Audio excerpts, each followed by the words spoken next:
महाकुंभ का सफल आयोजन हुआ। गंगा जी को धरती पर लाने के लिए एक भगीरथ प्रयास लगा था। वो भारत की आध्यात्मिक चेतना का जयघोष था। ऐसे ही एक अहम पड़ाव के रूप में देखता हूं, महाकुंभ के समय का पावन जल लेकर गया था। माननीय अध्यक्ष जी, प्लीज मैं बताता हूं, प्लीज बताता हूं मैं, प्लीज। माननीय अध्यक्ष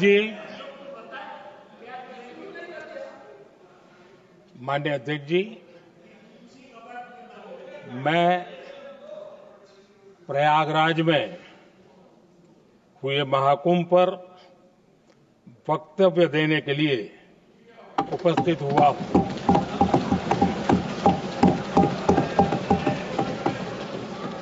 आज मैं इस सदन के माध्यम से कोटि कोटि देशवासियों को नमन करता हूं, जिनकी वजह से महाकुंभ का सफल आयोजन हुआ। महाकुंभ की सफलता में अनेक लोगों का योगदान है। मैं सरकार के, समाज के सभी कर्मयोगियों का अभिनंदन करता हूं। मैं देश भर के श्रद्धालुओं को, यूपी की जनता, विशेष तौर पर प्रयागराज की जनता का धन्यवाद करता हूं। अध्यक्ष जी, हम सब जानते हैं, गंगा जी को धरती पर लाने के लिए एक भगीरथ प्रयास लगा था।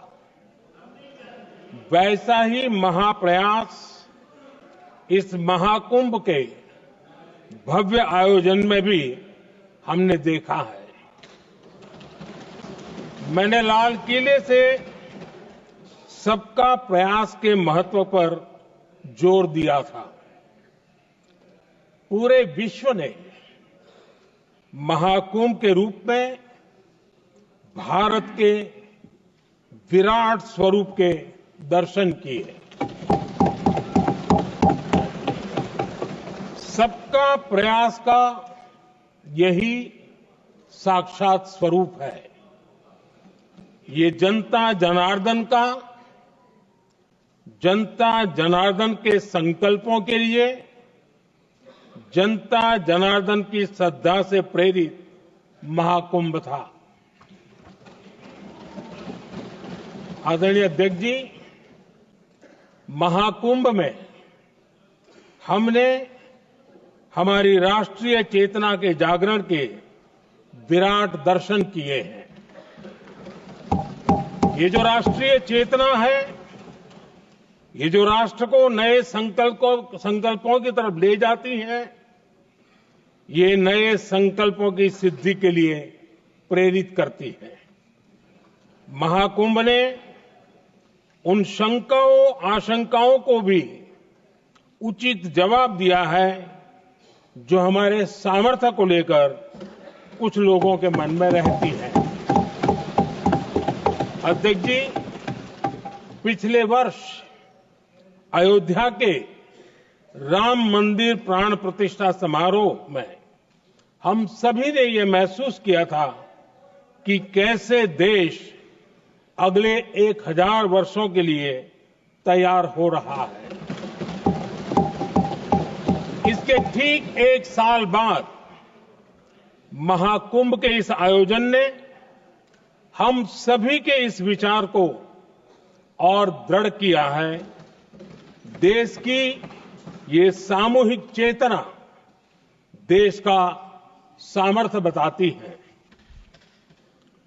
किसी भी राष्ट्र के जीवन में, मानव जीवन के इतिहास में भी अनेक ऐसे मोड़ आते हैं जो सदियों के लिए, आने वाली पीढ़ियों के लिए उदाहरण बन जाते हैं।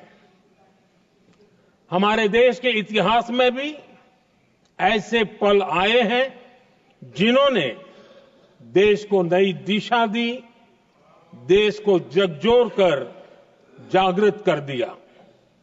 जैसे भक्ति आंदोलन के कालखंड में हमने देखा कैसे देश के कोने कोने में आध्यात्मिक चेतना उभरी।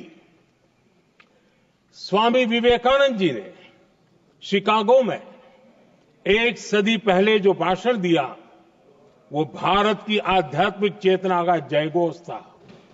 उसने भारतीयों के आत्मसम्मान को जगा दिया था। हमारी आजादी के आंदोलन में भी अनेक ऐसे पड़ाव आए हैं। 1857 का स्वातंत्र संग्राम हो, वीर भगत सिंह की शहादत का समय हो, नेताजी सुभाष बाबू का दिल्ली चलो का जयघोष हो, गांधी जी का दांडी मार्च हो, ऐसे ही पड़ावों से प्रेरणा पाकर भारत ने आजादी हासिल की। मैं प्रयागराज महाकुंभ को भी ऐसे ही एक अहम पड़ाव के रूप में देखता हूं, जिसमें जागरूक होते हुए देश का प्रतिबिंब नजर आता है। अध्यक्ष जी, हमने करीब 1.5 महीने तक भारत में महाकुंभ का उत्साह देखा, उमंग को अनुभव किया। कैसे सुविधा असुविधा की चिंता से ऊपर उठते हुए कोटि कोटि श्रद्धालु श्रद्धा भाव से जुटे, ये हमारी बहुत बड़ी ताकत है। लेकिन ये उमंग, ये उत्साह सिर्फ यहीं तक सीमित नहीं था। बीते हफ्ते मैं मॉरिशस में था। मैं त्रिवेणी से, प्रयागराज से महाकुंभ के समय का पावन जल लेकर गया था। जब उस पवित्र जल को मॉरिशस के गंगा तालाब में अर्पित किया गया, तो वहां जो श्रद्धा का, आस्था का, उत्सव का माहौल था, वो देखते ही बनता था। ये दिखाता है कि आज हमारी परंपरा, हमारी संस्कृति, हमारे संस्कारों को आत्मसात करने की, उन्हें सेलिब्रेट करने की भावना कितनी प्रबल हो रही है। अध्यक्ष जी, मैं ये भी देख रहा हूं कि पीढ़ी दर पीढ़ी हमारे संस्कारों के आगे बढ़ने का जो क्रम है, वो भी कितनी सहजता से आगे बढ़ रहा है। आप देखिए, जो हमारी मॉडर्न युवा पीढ़ी है, ये कितने श्रद्धा भाव से महाकुंभ से जुड़े रहे, दूसरे उत्सवों से जुड़े रहे हैं। आज भारत का युवा अपनी परंपरा, अपनी आस्था, अपनी श्रद्धा को गर्व के साथ अपना रहा है। अध्यक्ष जी, जब एक समाज की भावनाओं में अपनी विरासत पर गर्व का भाव बढ़ता है, तो हम ऐसी ही भव्य प्रेरक तस्वीरें देखते हैं जो हमने महाकुंभ के दौरान देखी। इससे आपसी भाईचारा बढ़ता है और ये आत्मविश्वास बढ़ता है कि एक देश के रूप में हम बड़े लक्ष्यों को प्राप्त कर सकते हैं। अपनी परंपराओं से, अपनी आस्था से, अपनी विरासत से जुड़ने की ये भावना आज के भारत की बहुत बड़ी पूंजी है। अध्यक्ष जी, महाकुंभ से अनेक अमृत निकले हैं। एकता का अमृत इसका बहुत पवित्र प्रसाद है। महाकुंभ ऐसा आयोजन रहा जिसमें देश के हर क्षेत्र से, हर एक कोने से आए लोग एक हो गए। लोग अहम त्याग कर वयम के भाव से, मैं नहीं हम की भावना से प्रयागराज में जुटे। अलग अलग राज्यों से लोग आकर पवित्र त्रिवेणी का हिस्सा बने। जब अलग अलग क्षेत्रों से आए करोड़ों करोड़ों लोग राष्ट्रीयता के भाव को मजबूती देते हैं तो देश की एकता बढ़ती है। जब अलग अलग भाषा बोलियां बोलने वाले लोग संगम तट पर हर हर गंगे का उद्घोष करते हैं तो एक भारत श्रेष्ठ भारत की झलक दिखती है, एकता की भावना बढ़ती है। महाकुंभ में हमने देखा है कि वहां छोटे बड़े का कोई भेद नहीं था। ये भारत का बहुत बड़ा सामर्थ्य है। ये दिखाता है कि एकता का अद्भुत तत्व हमारे भीतर रचा बसा हुआ है। हमारी एकता का सामर्थ्य इतना है कि वो भेदने के सारे प्रयासों को भी भेद देता है। एकता की यही भावना भारतीयों का बहुत बड़ा सौभाग्य है। आज पूरे विश्व में जो बिखराव की स्थितियां हैं, उस दौर में एकजुटता का ये विराट प्रदर्शन हमारी बहुत बड़ी ताकत है। अनेकता में एकता भारत की विशेषता है, ये हम हमेशा कहते आए हैं, ये हमने हमेशा महसूस किया है और इसी के विराट रूप का अनुभव हमने प्रयागराज महाकुंभ में किया है। हमारा दायित्व है कि अनेकता में एकता की इसी विशेषता को हम निरंतर समृद्ध करते रहें।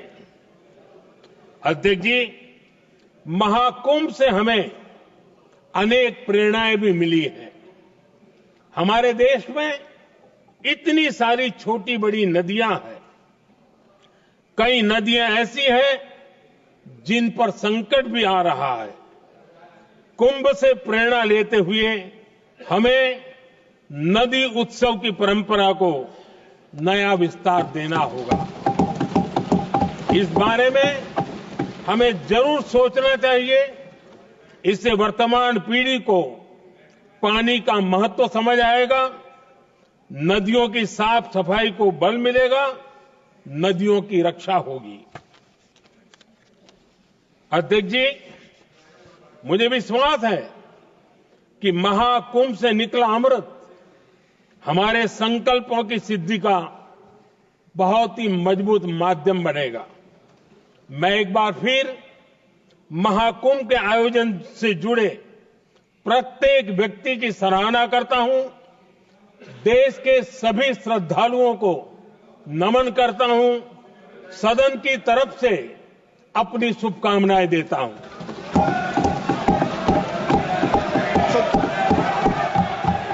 नियम 372 ಹೆಚ್ಚಿನ ವಿಡಿಯೋಗಳಿಗೆ ಪ್ರತಿಧ್ವನಿ ಯೂಟ್ಯೂಬ್ ಚಾನೆಲ್ ಸಬ್ಸ್ಕ್ರೈಬ್ ಮಾಡಿ, ಬೆಲ್ ಐಕಾನ್ ಕ್ಲಿಕ್ ಮಾಡಿ.